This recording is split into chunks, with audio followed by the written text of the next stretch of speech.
우리가 믿는 하나님은 의로우신 하나님이십니다.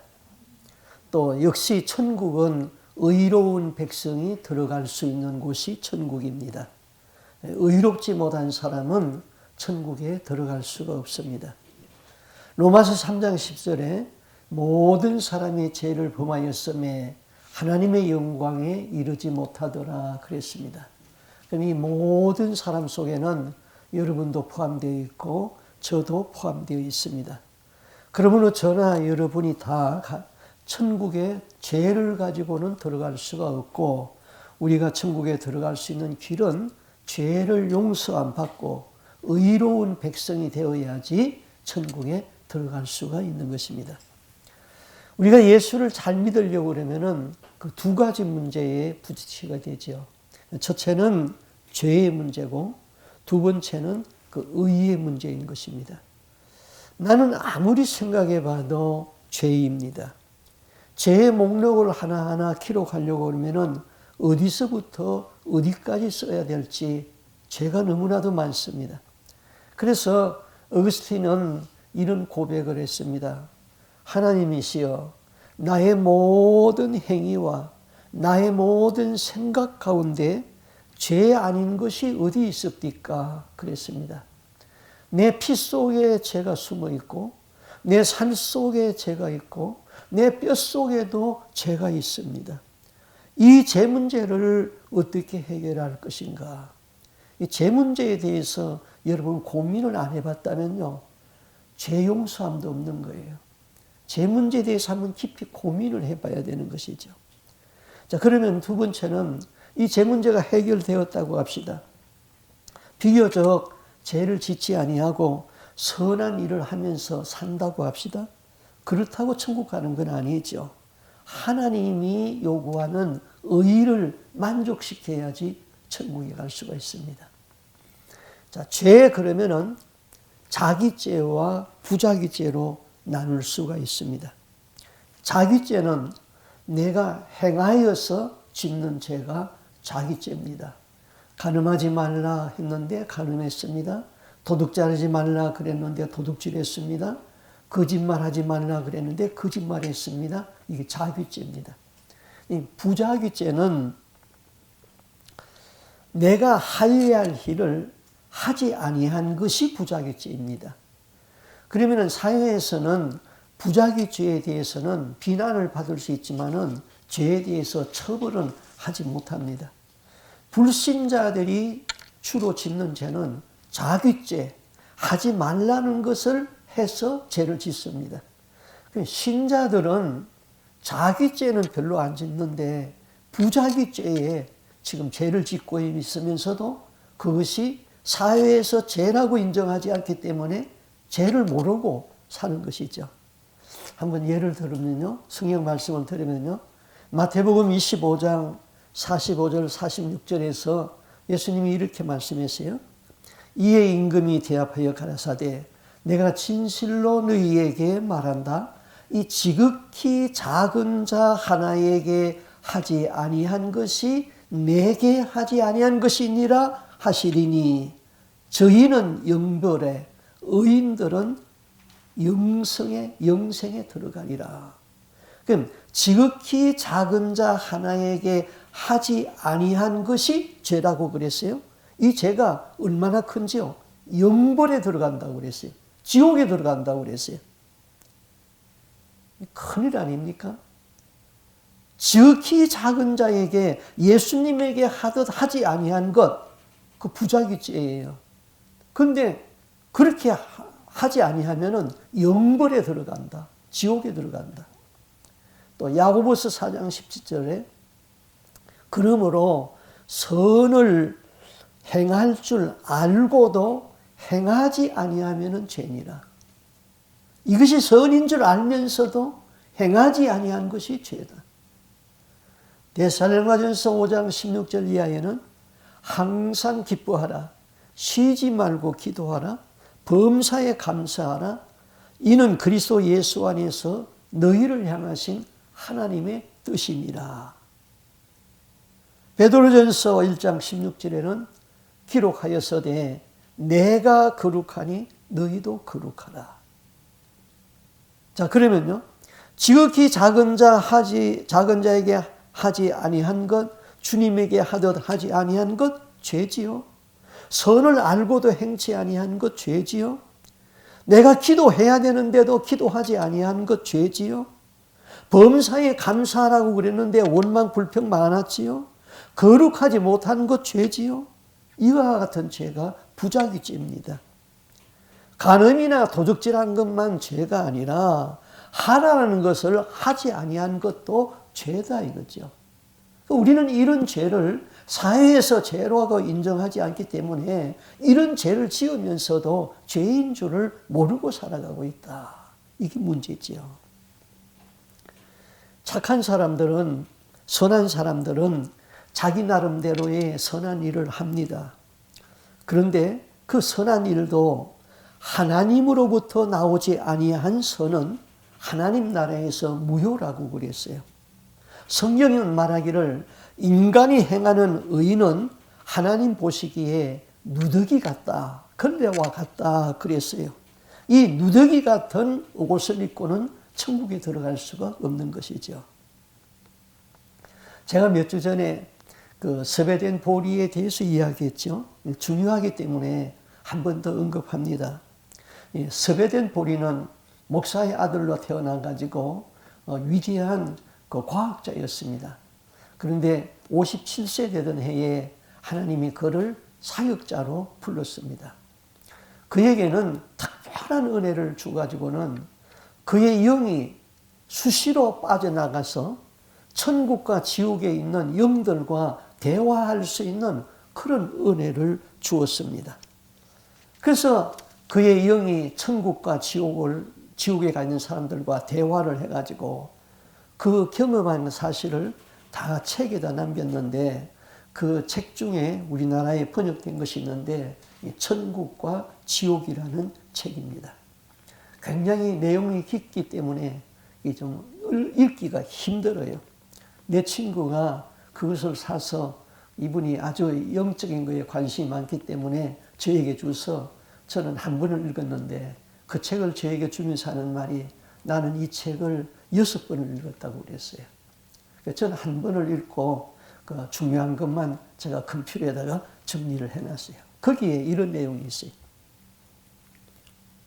자신들이 행하는 선과 자신들이 믿는 진리가 자신들로부터 근거한 것이라고 세상에서 확신해 온 사람은 천국에서 받아들여지지 않는다. 선행으로 스스로 의롭다고 주장하는 사람들은 천사들이 그들을 피한다. 천사들은 그들을 하나님의 것을 훔친 도둑놈으로 생각한다. 그랬어요. 모든 선행은 하나님으로부터 나오는 것인데 그 선행을 마치 내 것인 양 내가 행하는 것. 그렇게 선을 행하는 것은 천사들이 너는 하나님의 것을 도둑질한 도둑놈이다. 그렇게 간주한다는 것이죠. 이 스웨덴 보리의 이야기가 나왔으니까 오늘 성경과는 조금 상관이 없겠습니다만은 한 가지 너무나 중요하기 때문에 제가 한 가지 더 소개할게요. 우리는 삼위일체 하나님을 믿어요. 그런데 많은 크리스찬들이 하나님 나라에 가면은 여호와 하나님 따로 있고 예수님 따로 있고 하나님이 둘이라고 그렇게 믿고 있어요. 또 성경에는 그렇게 오해할 수 있는 성경 말씀도 많이 있어요. 그러나 하나님은 한 분이에요. 한 분. 두 분 하나님이 아닙니다. 그래서 이 스웨덴 보리가 삼위일체 하나님에 대해서 천국을 해서 가보고 이렇게 기록했어요. 천국에서는 누구도 신을, 하나님을 셋으로 나눌 수 없다고 하늘의 천사가 단정지어서 말했다. 하나님이 신이 세 분이라는 생각으로 세상에서 오는 교인들은 천국에서 받아들여질 수가 없다. 그 까닭은 천국에서는 생각과 일치하는 말, 즉 말과 일치하는 생각을 한다. 천국에서는 생각은 셋이라고 하면서 말로 하나라고 할 수 없기 때문이다. 천국에서는 모든 이의 생각은 서로 전달되기 때문에 누군가가 셋을 생각하면서 하나라고 말하면 즉시 발견되어서 거부되어지기 때문이다. 그랬어요. 자, 우리가 미국에 살지만은 이 영어가 불편해가지고 이 대화가 잘 안 될 때가 굉장히 많잖아요. 힘들잖아요. 그럼 천국에 가면은 그 영어권인 사람하고 한국권인 사람하고 뭐 인도네시아 쓰는 말 사람하고 대화가 어떻게 통해요? 천국은 말로 대화가 통하는 게 아니라 생각으로 대화를 해요. 생각으로. 저분이 생각하고 있는 것을 내가 생각으로 읽어버려요. 그러니까 내 생각에 하나님이 셋이라고 생각했는데 하나라고 하나다. 그러면 생각이 달라져 버리기 때문에 천국에서 거부한다는 것이죠. 자, 이 말 중요하기 때문에 제가 한번 스크린에 한번 올렸습니다. 한번 같이 한번 읽어볼까요? 읽어봅시다. 천국에서는 누구나 신을 셋으로 나눌 수 없다고 하늘의 천사가 단정지어 말했다. 신이 세 분이라고 생각으로 세상에서 오는 교인들은 천국에서 받아들여질 수 없다. 그 까닭은 천국에서는 생각과 일치하는 말, 즉 말과 일치하는 생각을 한다. 천국에서는 생각은 셋이라고 하면서 말로는 하나라고 할 수 없기 때문이다. 천국에서는 모든 이의 생각은 서로 전달되기 때문에 누군가가 셋을 생각하면서 하나라고 말하면 즉시 발견되어 거부되기 때문이다. 그러므로 여호와 정인을 우리는 이단이라고 그러잖아요. 여호와 정인은 삼위일체 하나님을 안 믿어요. 천국은 여호와 하나님이 가장 큰 분이고 하나님으로부터 유출된 신 예수님이 따로 있다. 그리고 성령은 간데간데 없어요. 그럼 천국은 하나님이 둘이라고 그렇게 믿고 있는 사람들은 천국에서 거부되어진다는 것이지요. 결코 하나님은 하나이지 하나님을 셋으로 쪼갤 수가 없습니다. 예수님도 말씀했잖아요.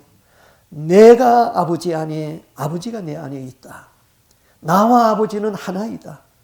나를 본 자는 아버지를 보았다. 천국의 주인은 예수님이십니다. 예수는 창조주여 영존하시는 아버지입니다. 여러분 확실히 그렇게 믿습니까? 네. 자, 이제 오늘 다윗의 이야기를 하겠습니다. 신약 성경의 제일 첫 번째 성경이 마태복음에서 이렇게 시작되죠. 아브라함과 다윗의 자손 예수 그리스도의 세계라. 자, 아브라함과 다윗의 자손 예수 그리스도의 세계라. 자, 오늘날 이스라엘을 상징하는 것은 그 다윗의 별입니다. 대개 별을 하면은 오각형으로 되어 있죠. 5개 별이 있죠. 근데 다윗의 별은 6개죠. 그 이스라엘 나라 국기에는 다윗의 별이 그려져 있습니다. 다윗은 의진 목자였죠. 목민의 왕이었습니다. 그 민족을 통일시켰던 위대한 왕이었습니다. 그는 또 음악가였습니다. 또 그는 시인이었습니다. 전쟁에서 패한 일이 하나도 없는 전쟁의 영웅이었습니다. 하나님 앞에서도 다윗은 어떤 사람입니까? 한때는 하나님에게 굉장한 칭찬을 들었어요. 내가 이새의 아들 다윗을 만나니 내 마음에 합한 사람이라. 내 뜻을 그를 통하여서 다 이루리라. 자, 하나님의 마음에도 합했던 사람, 사람들에게서 존경받는 왕, 한 나라의 국부고 민족을 위기에서 구출했던 영웅입니다. 그런 다윗도 죄를 짓고 그 죄를 용서받았을 때의 행복을 기록했죠. 그것이 오늘 읽은 로마서 4장 7절 8절입니다. 그 불법을 사하심을 받고 그 죄를 가리우심을 받는 자는 복이 있고 주께서 그 죄를 인정하지 아니하실 사람은 복이 있도다 함과 같으니라. 이 말은 다윗이 시편 31편에 쓴 시를 사도 바울이 인용한 것이죠. 그럼 시편 32편 1절 2절에 이렇게 다윗이 고백했어요.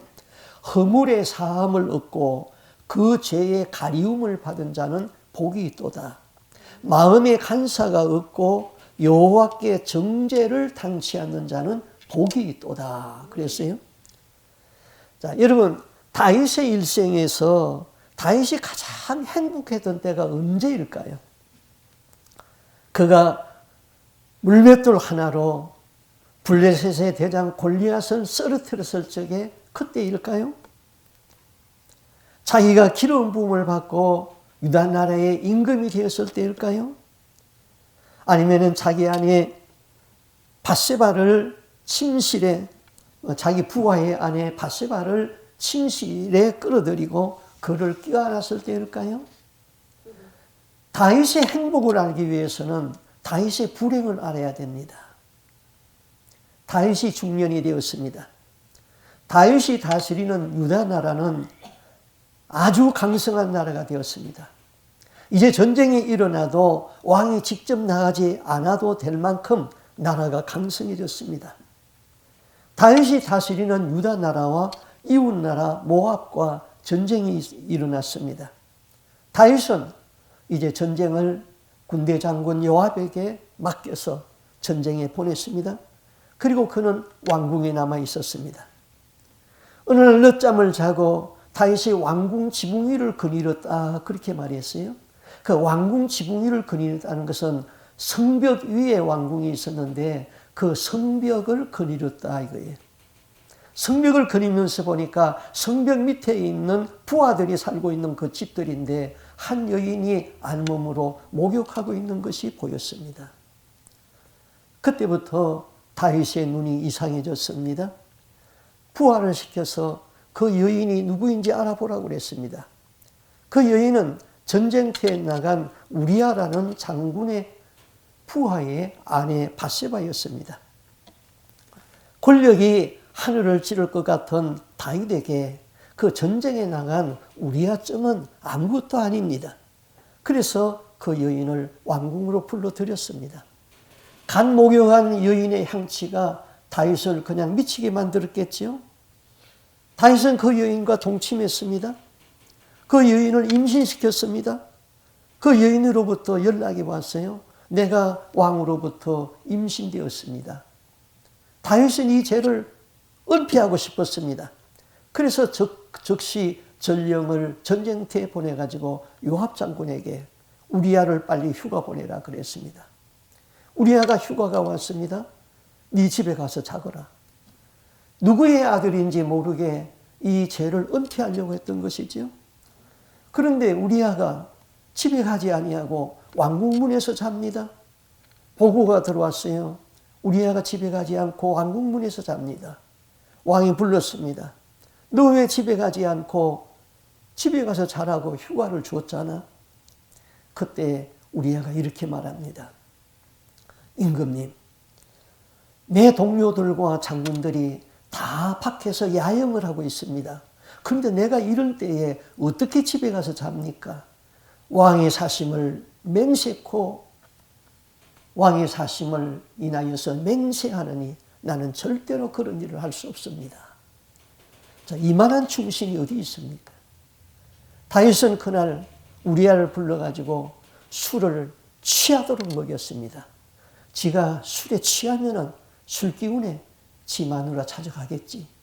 술을 취하도록 먹였습니다. 근데 그날 밤도 우리아는 술에 취해 있으면서도 집에 안 가고 왕궁문에서 잤습니다. 그 다음날 왕은 이 우리아를 불렀습니다. 그리고 편지를 써서 주었습니다. 이 편지를 너의 대장 요압에게 갖다 주라. 그 편지는 이렇게 썼습니다. 장군은 전쟁을 맹렬하게 붙이고 이 편지를 가져가는 놈을 최전선에 세워서 그로 전쟁에서 싸움에서 죽게 하고 너희들은 후퇴하라. 자, 기막힌 이야기죠. 다윗은 완전 범죄를 지금 시도한 거예요. 그 수사관들이 한 말이 있습니다. 이 세상에 완전 범죄는 하나도 없는데 딱 한 가지 있다. 대중목욕탕에서 오줌 싸는 것 외에는 완전 범죄가 없다 그랬어요.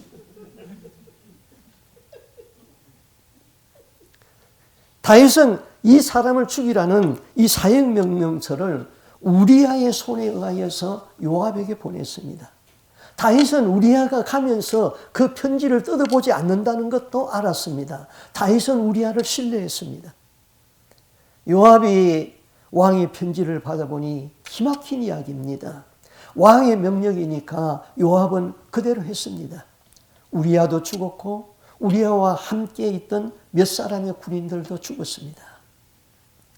요압이 전령을 보내서 왕에게 우리아가 전사하였다는 보고를 합니다. 그때 다윗이 능청스럽게 이렇게 말하잖아요. 이 일로 걱정하지 말라. 칼은 이 사람이나 저 사람이나 죽이느니라. 성을 향하여 힘써 싸워 그 성을 함락시키라. 다윗은 우리아가 죽자 밧세바를 구제나 하듯이 자기 아내로 데려왔습니다.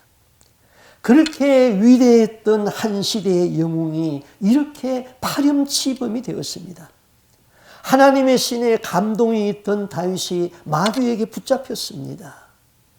이 일을 알고 있는 사람은 요압 장군뿐입니다. 다윗은 완전 범죄에 성공했습니다. 그런데 이 일을 환히 알고 있는 분이 있었죠. 그분이 누구일까요?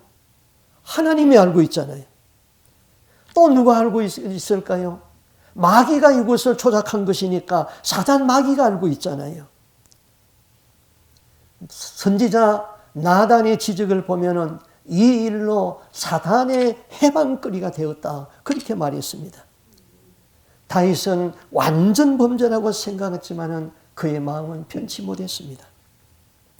다윗은 하나님 앞에서 용서받지 못한 죄로 인하여서 고통받을 적에 그는 이렇게 고백을 했습니다. 시편 32편 3절에 내가 토설을 하지 아니할 때에 종일 신음함으로 내 뼈가 쇠하는도다. 주의 손이 주야로 나를 누르시오니 내 진액이 화하여 여름 가뭄에 마름같이 되었나이다. 그리고 시편 51편 9절도 다윗의 시입니다. 주의 얼굴을 내 죄에서 돌이키시고 내 모든 죄를 지워 주시옵소서. 다윗에게 기쁨이 사라졌습니다. 마음속에서는 종일 신음과 탄식이 나옵니다. 그 뼈가 쇠하는 것 같습니다. 여름 가뭄에 몸속에 있는 물과 피가 다 말라가는 것 같습니다. 하나님은 선지자 나단을 다윗에게 보내서 다윗의 죄를 지적했습니다. 나단이 죄를 지적하자 다윗은 하나님 앞에 엎드러지며 회개합니다. 다윗이 회개하는 그 순간에 하나님이 용서를 선포합니다. 그래서 시편 32편에서 다윗이 죄 용서함을 받고 이렇게 고백합니다. 시편 32편 1절에서 2절 5절이죠. 허물의 사함을 얻고 그 죄의 가리움을 받은 자는 복이 있도다. 마음에 간사가 없고 여호와께 정죄를 당치 않은 자는 복이 있도다. 내가 이르기를 내 허물을 여호와께 자복하리라 하고 주께 내 죄를 아뢰고 내 죄악을 숨기지 아니하였더니 주께서 내 죄의 악을 사하셨나이다. 오늘 읽은 로마서의 본문은 다윗의 시를 인용한 것이죠. 인용하면서 그 불법을 사하심을 받고 그 죄를 가리우심을 받은 자는 복이 있고 주께서 그 죄를 인정하지 아니한 사람은 복이 있다 함과 같도다. 다윗의 행복은 죄가 사함받고 죄가 하나님 앞에 가리움을 받았을 때에 행복하다고 그랬습니다. 여기 중요한 단어가 두 개 있어요. 하나는 사하심이고 하나는 가리움입니다. 그 불법을 사하심을 받고 그 죄를 가리움을 받은 자는 복이 있다. 자, 죄를 지으면은 죄가 드러날까 두렵습니다. 그래서 다윗은 하나님 앞에서 회개하면서 그 죄를 지워달라고 그랬어요. 내가 지은 죄가 하나님 앞에 행위의 책에 그대로 지워지지 않고 있는 한 그 사람은 구원받을 수가 없지요. 행위의 책에 내 죄가 기록되어 있는 것이 지워져야 된단 말입니다. 우리 한국 역사에서 1960년대에 박정희 대통령이 5.16 군사혁명을 일으켰잖아요. 군인들이 정권을 잡았어요. 이 군인들이 정권을 잡고 난 이후에 한 것은 자기 모교 학교에 가가지고 학적부에 기록이 좋지 못한 사람들은 학교에 가서 학적부의 기록을 다 지워버렸어요.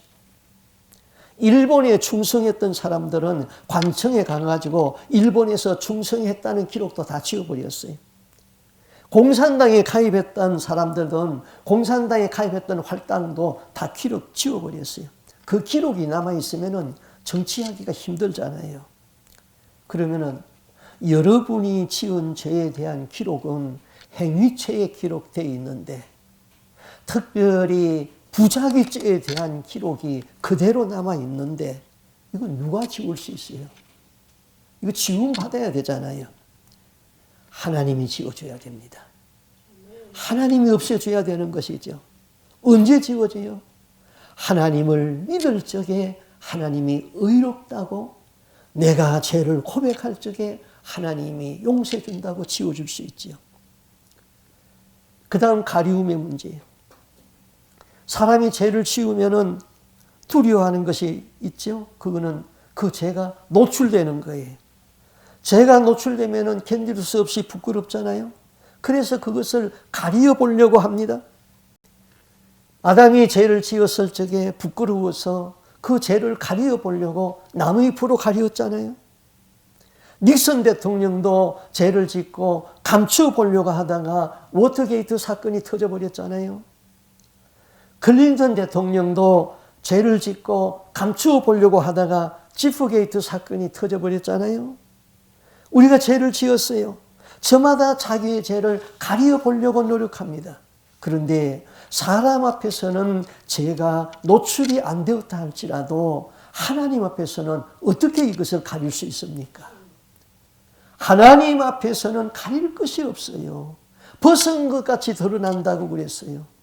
내가 하나님 앞에서 어떻게 가려지고 이 죄가 어떻게 치워질까 고민되지 않습니까? 하나님은 인간이 지은 죄를 가리고 죄를 치우는 길을 구약시대 때부터 만들어 놓았어요.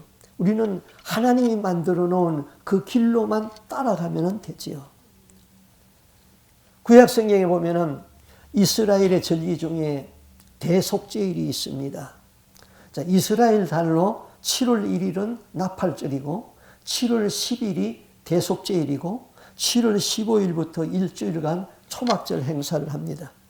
그럼 나팔절부터 대속죄일까지 10일간은 여호와 경외의 날, 하나님 경외하는 날이라고 그랬어요. 그러니까 이스라엘 백성이 가장 중요하게 생각하는 날이 대속죄일이에요. 그러니까 이스라엘의 교리문답 이렇게 되어 있어요. 이렇게 묻고 이렇게 대답합니다. 사람 중에 제일 중요한 사람이 누구입니까? 대제사장입니다. 장소 중에 제일 중요한 장소가 어디입니까? 성전 안에 있는 지성소입니다. 일 중에 제일 중요한 일이 무슨 일입니까? 죄를 속함받는 일입니다. 날 중에 제일 중요한 날은 언제입니까? 대속죄일입니다. 그러니까 사람 중에 제일 중요한 대제사장이 날 중에 제일 중요한 대속죄일에 일 중에 제일 중요한 죄속함을 위하여서 이스라엘 백성들은 아사셀 양을 가지고 옵니다. 아사셀 양은 염소 2마리를 가지고 오는데 부르기는 아사셀 양이라고 불렀습니다. 그것이 레위기 16장 21절 이하에 기록되어 있죠. 설명하는 이렇습니다. 두 염소를 가져와서 이스라엘의 모든 죄를 두 염소에게 전가시킵니다. 그리고 한 염소는 그 자리에서 희생시켜서 하나님 앞에 제물로 드리고, 또 한 염소에게는 이스라엘의 모든 1년 동안에 지은 죄를 그 염소에게 안수해서 전가시켜가지고 사람을 붙여서 그 염소를 저 멀리 광야로 끌고 가가지고 깊은 낭떠리에다가 굴러서 떨어뜨려서 죽여버립니다. 그리고 그 염소가 끌려갈 적에, 이스라엘의 모든 죄를 담당하고 끌려갈 적에 사람들은 그 염소를 구박합니다. 그러면서 가지고 가라. 내 죄를 가지고 가라. Take and go. Take and go. 내 죄를 가지고 가라. 그렇게 외칩니다.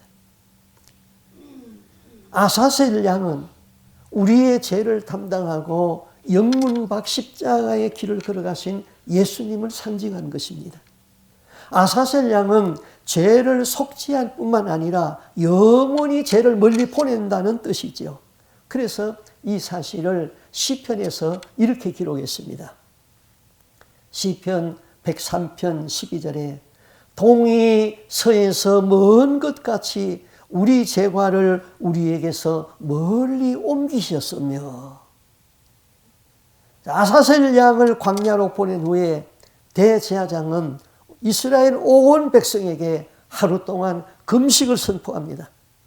그때 온 백성은 금식해야 됩니다. 원래 이 금식은 1년에 한 번입니다. 우리도 성경에 말한 대로 1년에 하루쯤은 금식을 해야 됩니다. 1년 동안의 지은 죄를 생각하면서 회개하는 날이지요.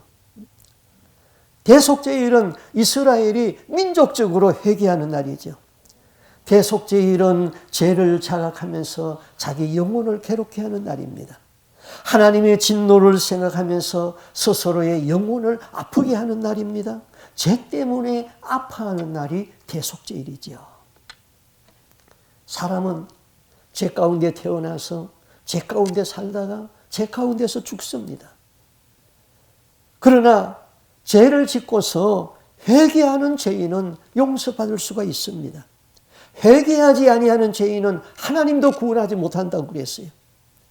내가 죄를 회개할 적에 하나님은 십자가에서 나를 위하여 흘리신 예수의 피를 보고 용서합니다. 하나님은 예수 보혈의 그 피를 보고 그 피로 내 죄가 덮여졌기 때문에 내 죄를 용서하는 것이지요. 내 죄가 보이지 않아요. 그래서 가리워진 것이지요. 죄가 가리워진 자가 행복하다 이거지요. 다윗이 그 죄가 가리워지고 하나님에게 용서함을 받았을 적에, 그 용서함 받은 체험이 있을 적에 그는 너무나 행복했어요. 예수의 피는 덮지 못할 죄가 없지요. 내 죄를 가리울 수 있는 것은 뭡니까? 십자가에서 흘리신 예수 그리스도의 피밖에 없습니다. 다윗은 이 행복을 알았습니다. 죄가 가리워지고 죄가 사함을 받는 사람은 정말로 복된 사람이지요. 하나님은 자기 백성을 용서하시기를 기뻐합니다. 자기 백성이 한 사람이라도 지옥에 가는 것을 원하지 않습니다. 용서는 하나님 아버지의 성품인 것이지요. 자, 용서라는 말 속에는 세 가지의 의미가 있습니다. 첫째는 죄를 덮는다. 상대방의 죄와 허물을 덮어준다. 그런 의미예요. 자, 히브리 말로 구약 성경에 이 카팔이라는 그런 단어가 많이 나오는데, 그는 덮어준다, 용서한다, 사죄한다, 속죄한다, 그런 뜻으로 사용되었습니다. 그러니까 다른 사람의 허물을 덮어주는 일은 예수 그리스도의 구속과 같은 그런 의미를 가지고 있습니다. 그러니까 하나님으로부터 용서받은 나는 또한 다른 사람의 죄와 허물을 덮어줘야 되는 것이죠. 그것이 카팔입니다. 죄를 덮어준다. 그 다음에 죄는, 용서라는 말은 치워버린다, 그런 의미가 있습니다. 죄를 가지고 따지고 논쟁하면 안 돼요. 죄는 치워버려야 되는 거예요. 여기 배설물이 있으면은 배설물을 빨리 치워야지. 아, 그 배설물 더럽다, 누가 여기다가 배설했느냐 따지고 싸우면은 안 돼요. 그거는 사탄이 하는 것이에요. 죄는 빨리, 배설물이 있으면은 빨리 덮어주고 빨리 덮어버려야 된다. 치워야 된다. 그 다음에 용서는 멀리 떠나보낸다. 동이서에서 먼 것 같이 죄를 멀리 떠나보낸다. 아사셀 양이 우리의 모든 죄를 담당하고 멀리 광야로 떠나보낸 것 같이 우리 죄를 다 멀리 떠나보낸다. 그것이 용서가 가지고 있는 개념인 것이죠. 이 기독교에서 가장 많이 사용하는 단어가 사랑, 구속, 속죄, 그리고 용서, 이런 단어입니다. 그 하나님의 사랑이에요. 하나님은 죄를 자백하고 회개하는 사람을 용서하기를 기뻐해요. 그런데 기도가 없는데 어떻게 회개가 나와요? 기도를 해야지 자백을 하고 용서가 나오잖아요. 믿음이 없는데 어떻게 회개가 돼요? 하나님의 말씀을 읽고 묵상하고 그러는데 죄를 깨닫고 회개가 터져 나오는 것이죠. 하나님은 사랑입니다. 하나님이 여러분과 나를 구원하기 위하여서 친히 사람의 몸을 입고 이 땅에 오셨습니다. 그리고 우리의 죄를 담당하고 십자가에서 피를 흘려서 죽으셨습니다. 누구든지 저를 믿으면 의롭다함을 얻는다 그랬습니다. 그 하나님이 이제 이렇게 말씀하잖아요. 너희는 마음을 다하고 목숨을 다하고 힘을 다하고 뜻을 다하여 주 너의 하나님을 사랑하라. 그리고 네 이웃을 네 몸처럼 사랑하라. 그래서 사랑 안에서 모든 계명이 이루어지고 하나님을 목숨처럼 사랑하게 되면은 죄를 지을 수도 없고 그냥 용서가 되는 것이죠. 그래서 사랑이 최고의 계명인 것입니다. 하나님의 원수 마귀가 가장 두려워하는 것이 있어요. 뭐예요? 마귀는 사랑 이야기 나오면 두려워합니다. 사람들이 서로 정오하고 서로 싸워야지 자기 백성이 되고, 그래서 자기 백성이 된 그 영혼을 낚아채가지고 지옥으로 갈 수가 있는데, 저들이 사랑하면은 그냥 하나님의 사랑이 저에게 임해버립니다. 사랑하면은 천국 백성이 되어버립니다. 그래서 저들이 서로 사랑하면은 다 천국에 들어가게 될 것입니다. 그래서 마귀는 그거를 두려워하는 거예요. 사랑이라는 말만 나오면은 마귀는 두려워하는 것이죠. 오늘부터는 마귀가 우리 근처에 근처도 오지 못하게 하는 방법은 사랑의 은사를 구하고 서로 사랑하는 거예요. 죄 용서 받은 감격에서 하나님을 목숨 다하여서 사랑하는 거예요. 하나님으로부터 나오는 그 사랑을 이웃으로 사랑을 실천하는 의로운 삶을 사는 것이에요. 우리가 이와 같이 사랑을 실천하여서 마귀가 근처도 오지 못하게 그렇게 믿음으로 예수의 피곤자로 살다가 우리 모두가 다 천국에 입성할 수 있는 저와 여러분이 될 수 있기를 바랍니다. 아멘. 기도합니다.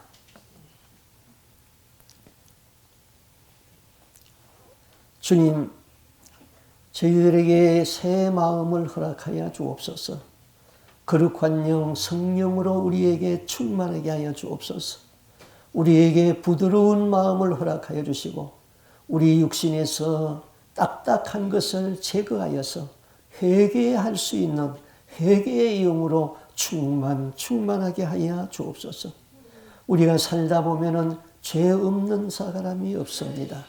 우리가 깨닫지 못해서 부자기죄를 수없이 짓고도 이것이 죄인 줄을 모르고 그대로 살아가고 있고, 하나님 우리의 행위책에 이 죄가 지워지지 않는 한 우리가 천국에 들어갈 수 있는 의로운 백성이 못 됩니다.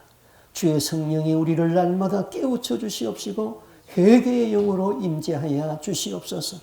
주님이 십자가에서 흘리신 그 보혈의 공로를 믿는 자마다 우리 죄를 덮어주시고 우리 죄를 가리워주시고 우리의 죄를 회개하고 고백할 적에 동이서에서 먼 것 같이 우리 죄가를 멀리 옮기시는 그 주님의 사랑 감사하면서 하나님을 목숨 다하여 사랑하고 이웃을 내 몸과 같이 사랑할 수 있는 사랑의 실천자가 되게 하여 주시옵소서. 모든 선행은 하나님이 주신 은혜고 하나님이 주신 은사입니다. 이 선행을 통하여서 하나님의 충성된 심부름꾼으로 저희들이 일할 수 있도록 도우시고 하나님의 영광을 가로채는 일이 없도록 주여 도와주시옵소서. 우리가 서로 살아가면은 우리를 시험하고 우리를 넘어뜨리려고 하는 귀신은 한 길로 나왔다가 7길로 도망가며 울며 떠난다고 했사오니 우리가 사랑의 은사를 받아서 사랑하는 하나님의 백성들이 다 되기를 소원하옵고 존귀하신 예수님 이름으로 기도하옵나이다. 아멘. 내게 주어진